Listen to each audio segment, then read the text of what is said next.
Andrew has actually already spoken a couple of times in recent weeks at London Business School, so he feels a bit like an honorary member of the faculty. Andrew, great to have you here. Look forward to hearing what you have to say. Thanks very much. Good morning, everyone. It's great to be here, and as Andrew said, this is not my first outing with the London Business School. In fact, last Friday, I was giving a guest lecture at the Advanced Marketing class, and last Monday night at the Marketing Club as well. And in fact, 2 weeks ago, I was in this very stage also talking about something close to my heart, which is social media and social business. But I suppose I feel very connected to you for a number of reasons.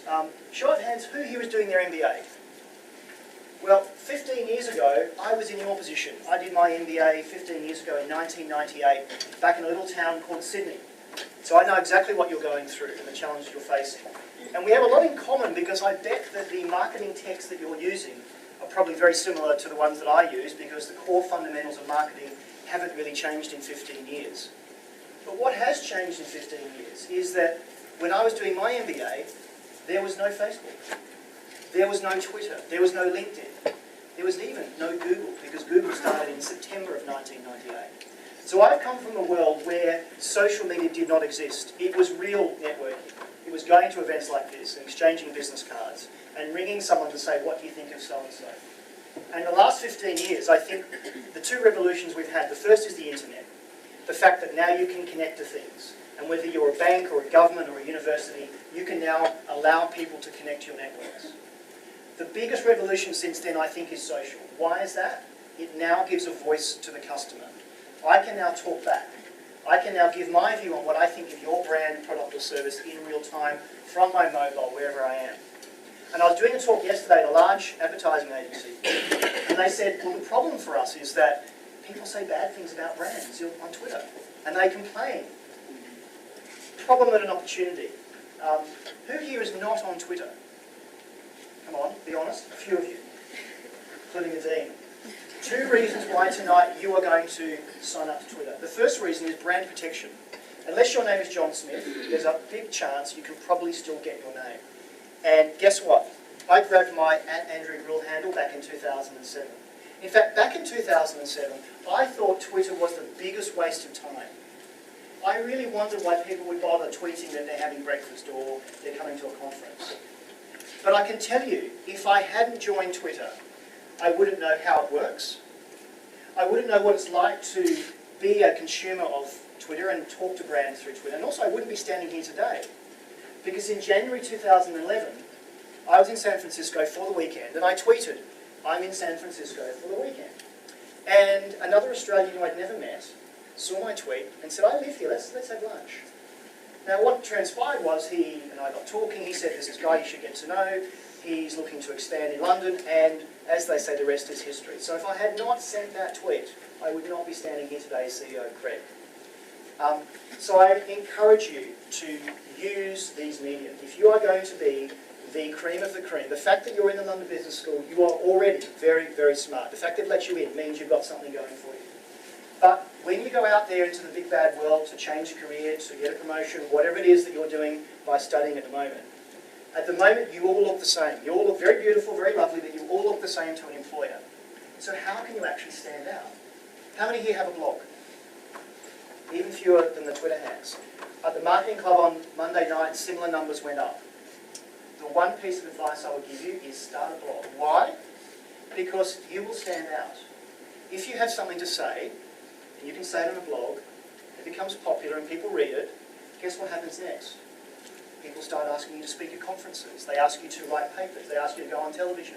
You get known for what you're passionate about. So again, I started a blog back in 2004, and I haven't looked back. I think I'm one of the few chief executives that really does blog as me. I don't have a PR team doing it for me. I tweet. I respond to criticisms and compliments. But the CEOs of the future are in front of me, and you need to get used to this now because the consumers of the future will expect the head of the company to be responding. So what I want to talk about today is exactly this, how I think social media has changed marketing forever. The fact that now as a consumer you can talk back to a brand. It challenges brands, but it should also excite them. In fact, what brands are paying when they bother to set up a Twitter feed and say, hey, we're on social media, is they're paying the Twitter tax. The Twitter tax means that, yes, we're online, but now you can complain, and our 30 years of broken processes are laid bare. So it's a challenge and an opportunity because brands don't like their processes being exposed, but what a fantastic way to find out in real time why your product or service isn't working properly. And I'll give you some personal examples in a moment. Now, given this is a semi-lecture, all of my slides, in fact, if you don't want to hear me speak or you want to follow ahead, my slides are at lc.tl/lbst. It's the only website you need to write down. Every other website I mentioned today will be on that site as a list of book links. The future, hey? Whenever I do any talk, I start with this one slide. Doesn't matter if I'm talking about social media or social business or mobile or whatever. Social media is like real life. Now, I'm Australian. We like dumbing things down. We like things simple. That's why I can say that and basically get social media into a sentence. Because before you all came in here, I saw you all milling around. You're all talking to each other. You're all following one conversation or the other, or you were unfollowing ones that weren't interesting. Now, that's real life. That's social media. That's a conversation. What really pains me is where brands try and use social media as yet another advertising channel. They go, wow, we've got 100,000 fans or 100,000 followers. Another marketing channel to push that marketing message down their throat. But if I was walking out there as you were having coffee, talking to your friends, and I was going around saying, drink more Coke, you would have said, that's the door, please. And that's advertising. And that's what we do as marketers. And when we go down to the pub or we go to a conference, we then turn into human beings. The thing is, you cannot buy space in a conversation. You have to be asked into a conversation. And last year I did an experiment. I went to one of these events where I knew no one. I went up to two people I'd never met, and I waited to see how long it was until they invited me into their conversation. And it took 7 minutes. Either I looked really strange or I couldn't add value. But my point is, before I could get into that conversation, I had to add some value. I had to have something useful to say. And that's where brands, I think, miss a trick. They don't know when the right time is and when they can add value. They go straight in and say, buy the product. And consumers go, well, I don't want you in my life. You're not my friend. Which leads me to an interesting point. The best way I can explain how brands act today is a little 90-second clip from a BBC Three show that's off air now called Revolution Will Be Televised. I don't need to introduce it, I'll just let you watch it. Hi guys, hiya.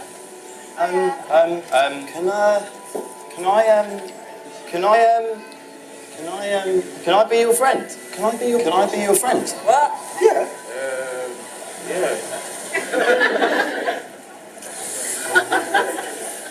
All my friends have got like 1,300 friends. I've only got 99. 1,000 friends? Because it's cool to have a lot of friends. Isn't it good to have? Lots of friends, you just need like 4 or 5 good friends. Do you want to maybe look at some photos of like me with my mates and maybe you'd like want to be my friend more? If I showed you some pictures of my life, it's really cool, you'd be a bit more interested. Sorry, I just poked you.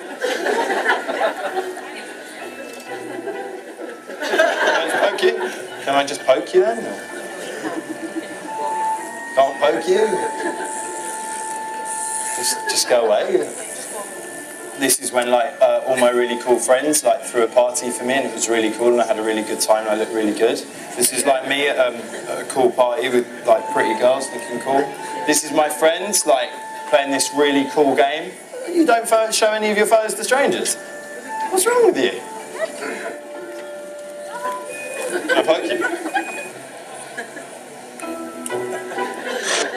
Now we laugh at that. In fact, you laughed at all the same spots that the people did on Monday night at the marketing club, the last week at the marketing lecture, in Switzerland at a major brand, yesterday at an advertising agency. We all laugh because we think it's funny. But the not funny thing is that's exactly how brands behave.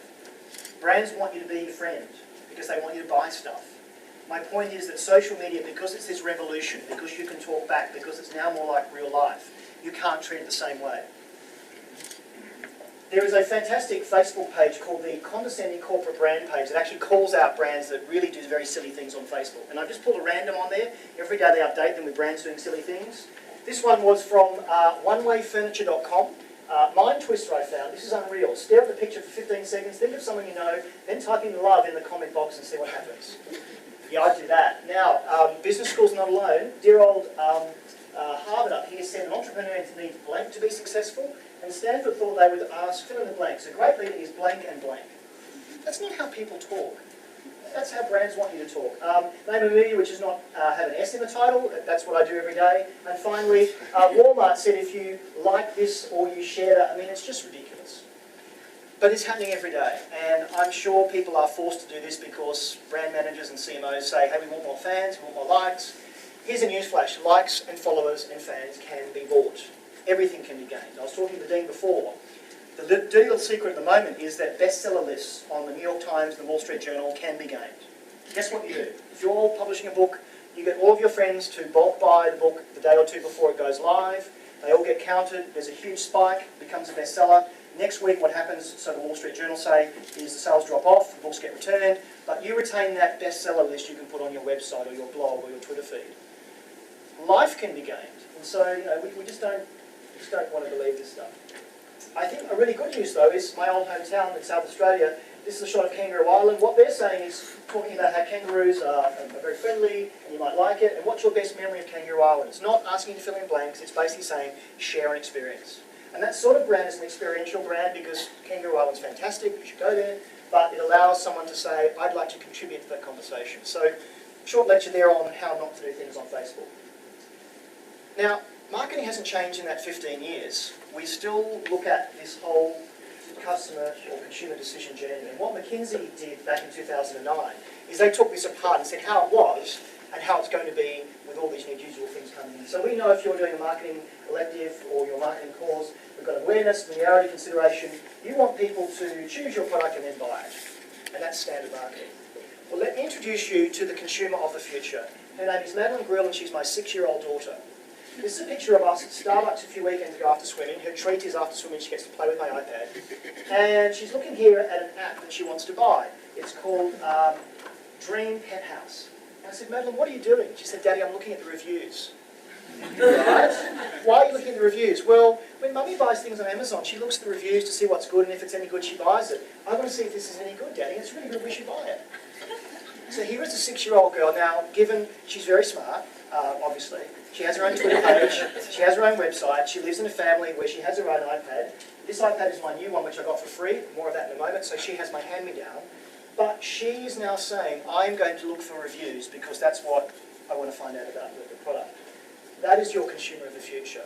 They will go to someone else they've never met to actually get a view on a product or service. And I no longer look at advertising. Because I know, because I'm in the business and you're studying it, advertising is all about making you buy a product. Whereas if I'm buying a product which is a pain decision, a new car, a new mobile phone, a new contract of any sort, I want to find someone that has gone through the pain before and can honestly say it was a good or a bad experience. Who knows who this is? Anyone? Well, in case you don't know, the ad actually has a name on there. I don't know how much Moët and Chandon paid to have Scarlett promote their product, probably 7 figures, but when you've got to put the name on the product of the celebrity, that probably diminishes it. And the challenge here is that consumers are becoming wary of this, that they know, as lovely as she is and as fantastic as the product is, she was paid a lot of money to say that Moët and Chandon's a great champagne. I think consumers are now getting wary of that, and even bloggers now are being paid. I know of brands that pay bloggers £5,000 a month just to say nice things about them. So the challenge is, if you're looking for someone to recommend your product, as a consumer, how do I know someone is being authentic about what it is? Recently, Santander have actually signed up Jessica Ennis. Again, a great athlete, fantastic person for Britain. But would Jessica say this? Would she say, only one current account gives you the brackets variable? I'm waiting for the asterisk for her to then say the terms and conditions. Now, the thing is, Jessica, I'm sure, doesn't have all of her money with Santander. So how can she honestly say, this is the best bank for me? In fact, I bet you the onboarding process for her was flawless. They basically handed her a thing and said, here's your account so you can say you're banking with us. Nothing against Santander, nothing against her, but celebrities, you kind of go, well, what were they paid to say that? Do they really use the product? And when a footballer tweets about their famous chocolate bar, then of course you know that you're not getting the real deal.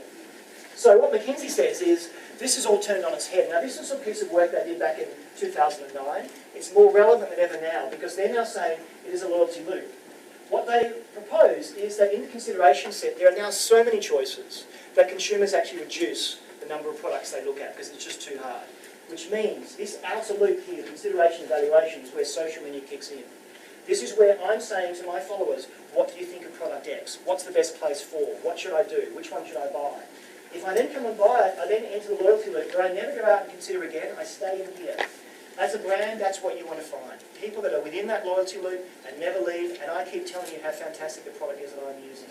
That is turning marketing on its head because you don't have a lot of control there.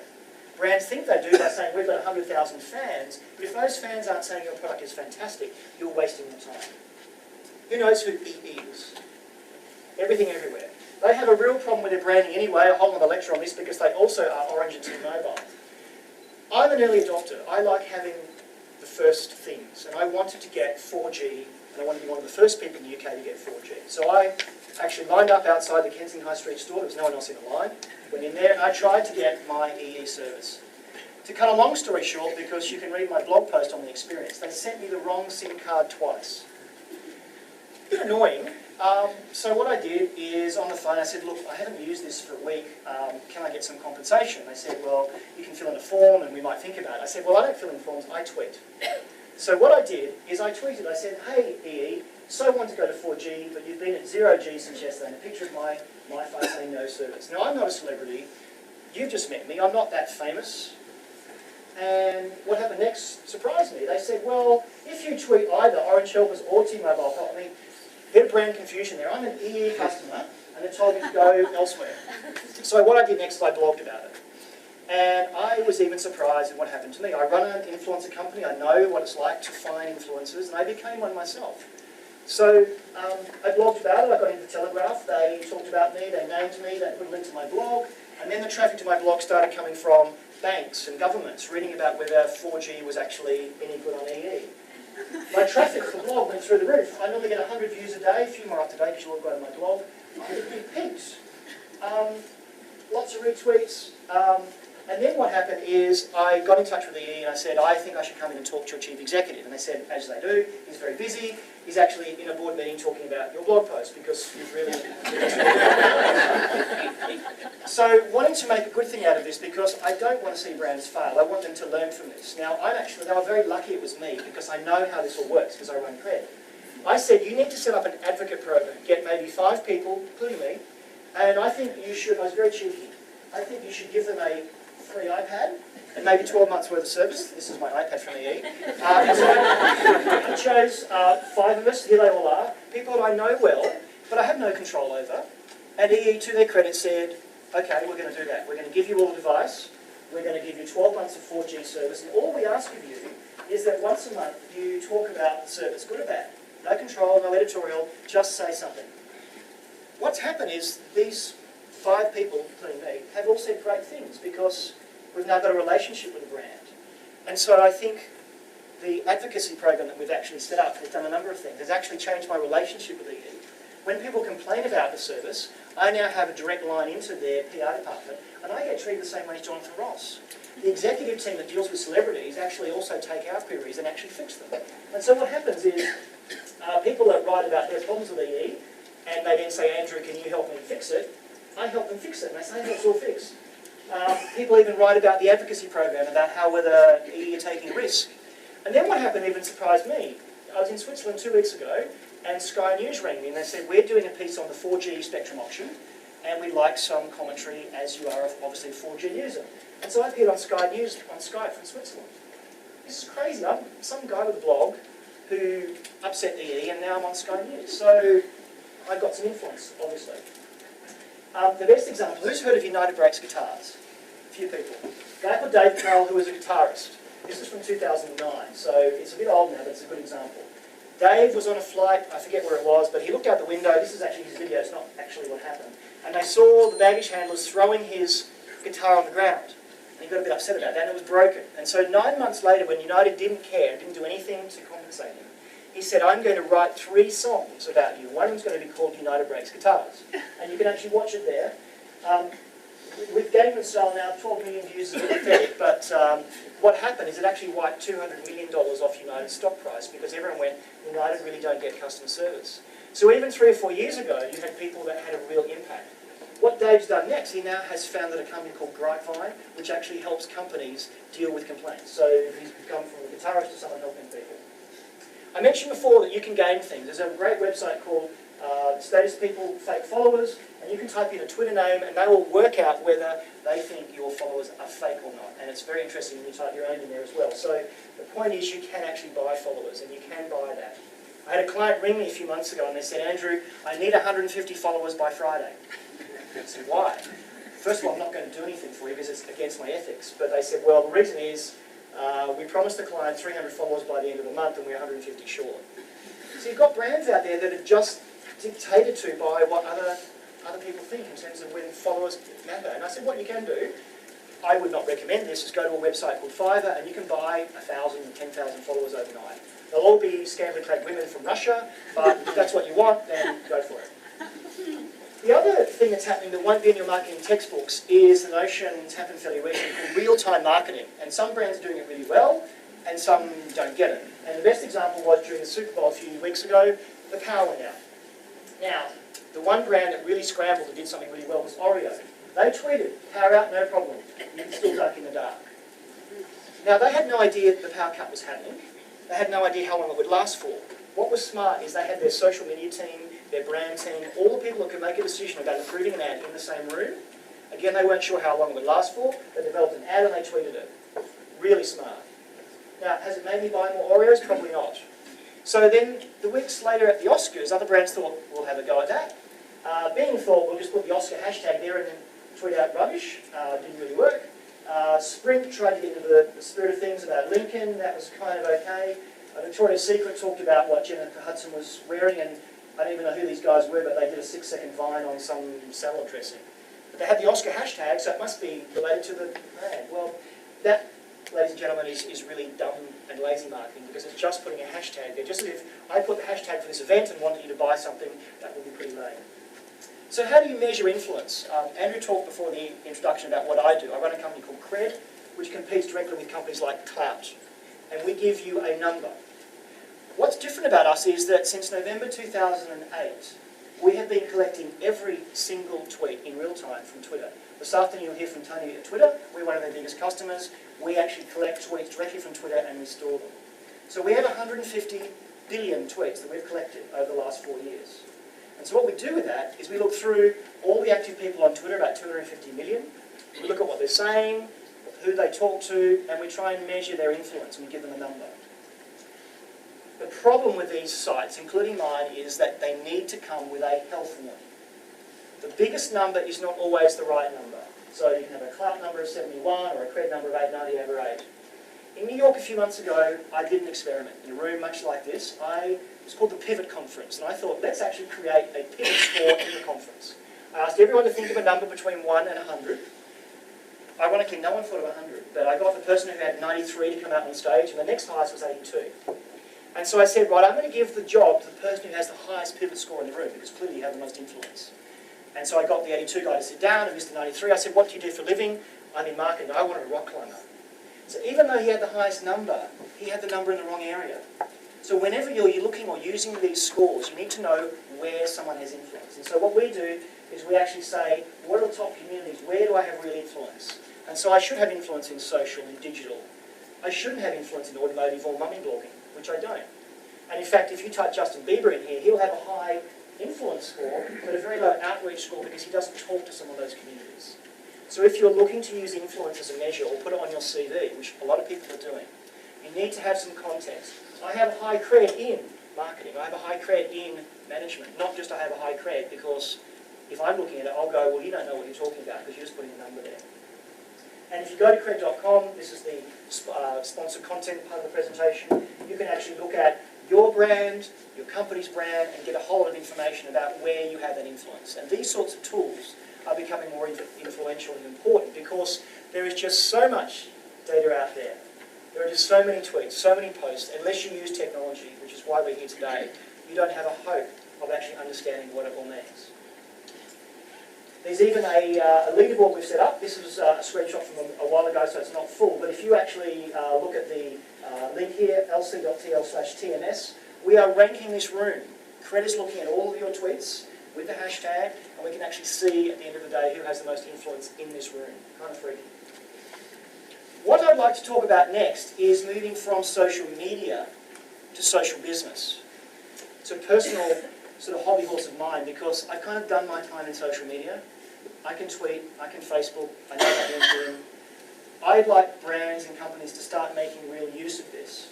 Because a lot of companies are still at the, do we need a social media profile? Do we need a social media manager? Do we need a Twitter page? Now, 12 years ago, brands were at the same point, do we need a website? Do we need a website strategy? We kind of know how the story ends. We know that companies back then that invested in online presences have done very well and did leapfrog the competition. Just as brands now that enact and communicate via social media networks can do very well. The challenge is, in leaving behind social media and letting the people tweet their heart out, is how do we actually bring that into the business and make sense of it? So I think social business actually has three main areas. It's about people. It's about your internal processes. How do you collaborate? How do you find staff? How do you find who is the most influential subject matter expert within a firm using social techniques because you're sharing information? Processes. Companies that do really well with social business will actually invest from the top down to say, we are going to re-engineer our processes to take advantage of all this new wealth of information, both internally and externally. Technology I put last because we can do that. We can go and hook up a Twitter feed. And unless you have three parts of this, you're not a social business. And in fact, that's a bit too busy, I'll go over that. There's a great new report by Altimeter, and the link is on the slides I put on earlier. They talk about the different areas where social business can have an impact. So in the supply chain, predictive analytics allowing supply chains to shorten. Marketing communications, looking at product development. I mean, social media is the best piece of market research you never commissioned. You know, Raj has heard me say this a lot when he was at TNS. He worked in a research firm. Research firms try to second guess what people are saying and try and look at what people think. You have 10 to 20,000 tweets a second coming in from around the world about products and services and brands. The ones that harness that, and the Burberry CEO has gone on record saying the person or the company that really harnesses big data will actually win the battle because you know what customers want.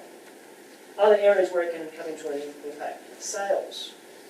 Finding the right people to connect to, who's influential. Finance, HR. You would never have thought that these areas would even want to talk about social media. But when they become a social business, all of these will be connected. And so it's kind of marrying what's happening outside and all this information from social media and pulling it inside the enterprise. And I don't think I know, because all the big companies I'm talking to are all saying, how can we augment our CRM system? We know what we know about our consumers because they tell us. How can we actually find out more about what people like? Now maybe I'm a bit strange. I would love brands to look through my Twitter profile and actually make decisions based on what I like. So here's a good example. I bank with HSBC.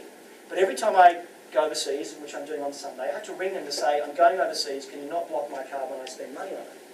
But I have overtly told the world, I'll be in San Francisco from Sunday through Tuesday on my Twitter feed.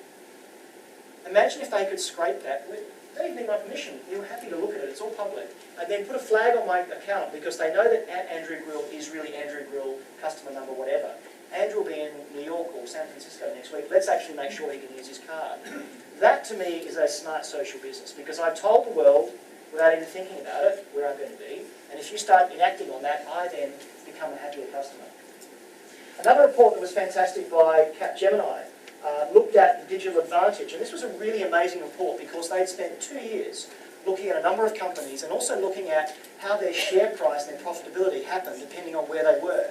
And they ranked them into 4 areas. They basically said on the 2 axes, you can have digital intensity, those companies that are really investing in digital technologies, not just a Twitter page, not just an e-commerce strategy, really doing some smart stuff. You also need the transformational management intensity. You need the company to be behind that. You need from the top the processes to be digital friendly. And so what you have is 4 quadrants. You have the beginners who are trying to play around this space. You've got the fashionistas who are doing great technology stuff but really haven't got a transformational process. You've got the banks and mining companies here, and you've got some tech and media companies up there that are doing it really, really well. And it all sounds great, but when you look at how these companies perform over a 2-year period, it becomes even more interesting. So what Capgemini said is in terms of profitability, the Digirati, 26% more profitability. In terms of revenue generation, they led the way. So there is a real business benefit in becoming a social business because you can make more money, because you make better, faster decisions. You delight customers. You can actually feed it back. So when you think about social media and us tweeting and Facebook, think about how that can plug into every process in the company, from marketing, product development, even hiring. How do we hire the best people? We're telling you what we're interested in, what we do, what our specialty is. IBM also have, the reason I put that up as well is you've got large companies now doing research in this area, which is always an indication that it's going to be happening very soon. So that's me. I would hope that you will follow me. I'm more than happy to be contacted. That contact page is all of my social profile. I would be more than happy to take any questions you have. And please, those not on Twitter, join tonight. Thank you very much.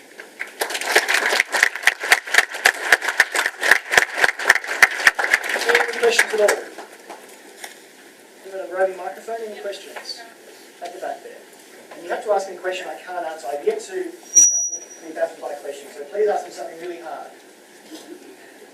Everybody talks of social media using business, but actually there has been a lot of failure about calculating the return on investment because there is no any exact measure. So how do you measure, how do you convince the CEO to invest in it?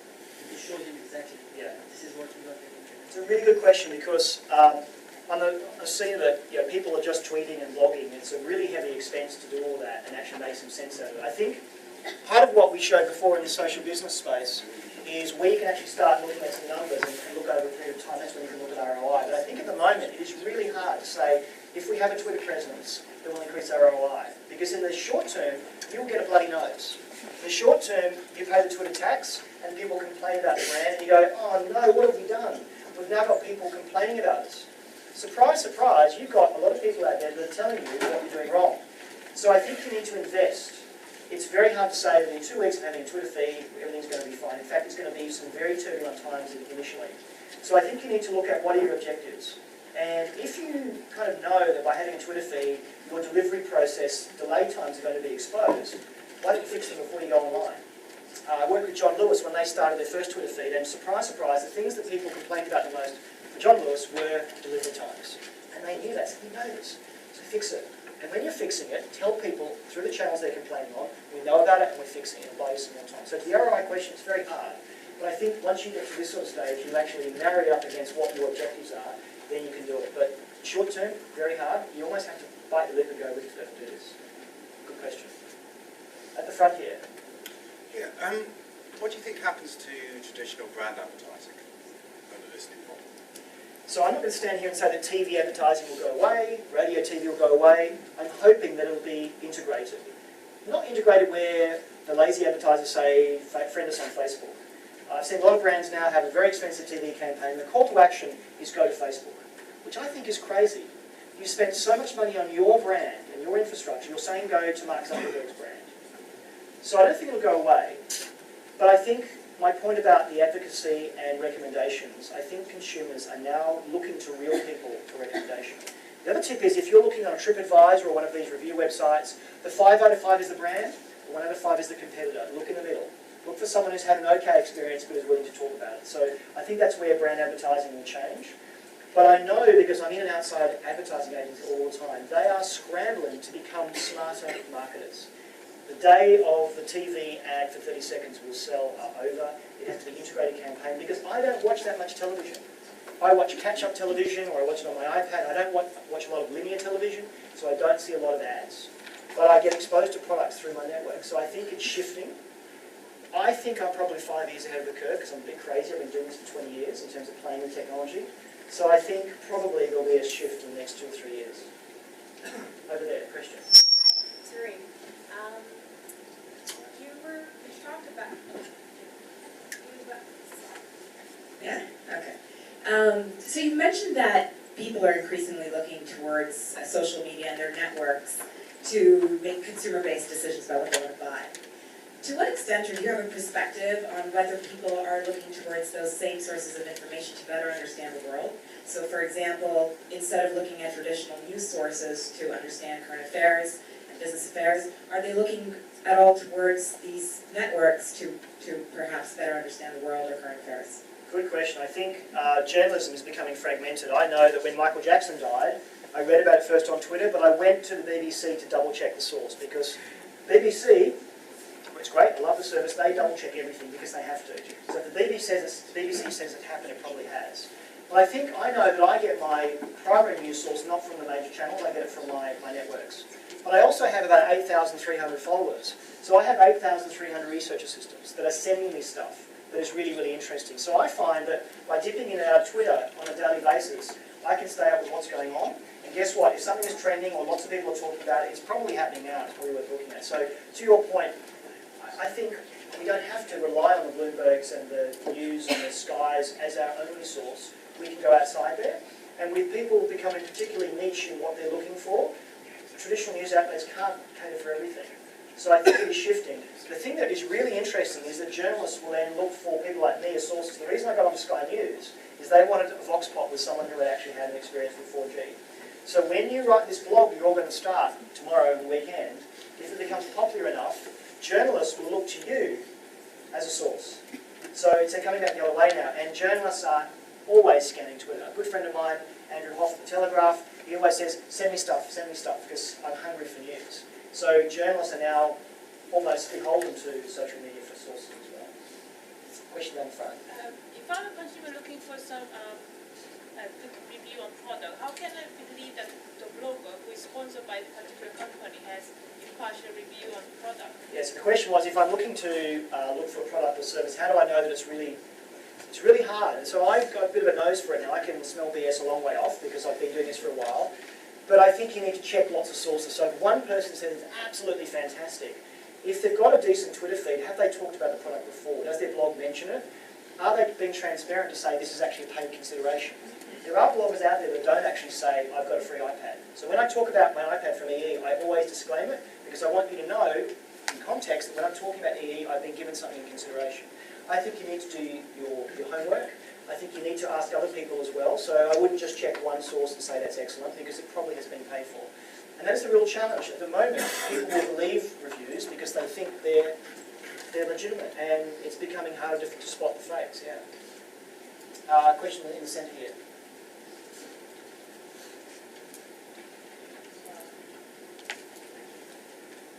Thank you.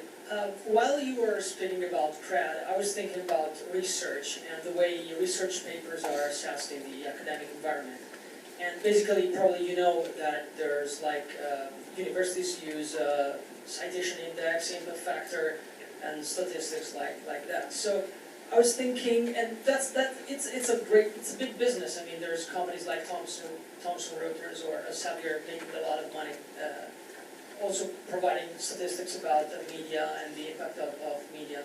So I was thinking, my question is CRAD, the algorithm, the way you develop the algorithm in CRAD similar to what they're doing? And do you think there will be a convergence of what you do and what Thomson or Elsevier are doing in the future? So I think to answer your question, we are a proxy. We can't look at everything out there. We can't look at all the papers written. We're looking at social media. So we are a proxy. So I think the right way to use CRED in that situation is actually to use this as another feed. So if you're checking someone's citation for different papers, what do they really talk about? Let me turn it around. One use case we've looked at is if you're a news source and you've got a news page and someone's authored that and you've got comments below that, what about you use something like CRED to actually show whether the person writing the article has real credibility? So let's say it's a blog, a technology blog about cybersecurity. So I'd like to know that the person that I'm reading the article that's written it really is the real deal on cybersecurity, and maybe CRED could be used to say they really have high CRED in cybersecurity. And then, as people comment on the article, I would rather see comments from people that really know their stuff. So maybe the algorithm on the commenting engine says, if you have higher CRED on cybersecurity, your comment appears first. And maybe you could use that as well. But I would never use CRED on its own to then say, to hire someone or to see whether they've got the academic credentials. It's a number of different sources. And what we're doing well is looking at all of these social media signals and providing a ranking down to a contextual community area. But I'm sure there'll be papers out there as well. You can game those systems as well. You write lots of papers, you look fantastic, but really you've got to do your research. And I think social can be very useful in doing your research. I hope that answers your question. I think there are questions over there. There was a lady at the back who had a hand up before. I was just going to say we've got time probably for just this last question. and then we'll move on very shortly to our next panel. Okay, last question, make it a good one. How do you think about commoditized articles? Let's say you're selling flour, mineral water. Isn't there a limit to how much these kind of products can be actually in social conversation, how much space they can take? Because apparently, it's difficult to actually stay in this conversation longer and be engaging enough without diverging from who you are. You're just literally commodity products who is trying to say something. So my example there is toothpaste. If I was here saying I'm doing a social media campaign on toothpaste, you'd say that's a bit strange. But why would I have a discussion out in the area there about toothpaste? It might be about family health or dental hygiene, something that's important to me. So I think as a commodity brand, your raw material may be something I never speak about because it's boring. But if it leads up to something that actually impacts my life or my family, that's where I'll have a conversation. So why the pub test? If it's about flour, is it about healthy cakes or healthy eating? Is it something that will actually appeal to someone? So you're not saying buy more Anchor flour, you're saying make healthier cakes by using our product. Maybe that's one way to do it. We're out of time. Really appreciate your attention this morning. Thanks so much.